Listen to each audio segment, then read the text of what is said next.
Ертеде әріптер елінде барлық дыбыстар тату тәтті өмір сүрген екен.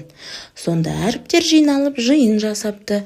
Жиында бізді балалар жақсы танып келе жатыр. Енді біз әрқайсымыз өзіміздің үнімізді, біз қандай дыбыс екенімізді балаларға таныстыруымыз керек деген. Сонда алдыға л дыбысы суырылып шығып, мен л дыбысымын, мен өте әдемі, нәзік естілетін дыбыспын. Мысалы, қарандаршы менің үнім қандай әдемі. Ля ля ля ля ля ля ля ля ля ля. Көрдіңдер ме мен қандай әдемі дыбыспын?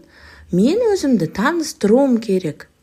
Я, сен өте әдемі дыбыс екенсің, деді әріптер. Сен балаларға өзінің қандай дыбыс екенді тағы бір мәрте көрсетіп, таныстырып, айта аласың ба, депті. Л дыбысы әріптердің айтқан сөзімен келісіп, өзінің оқушыларға тағы бір мәрте таныстырыпты.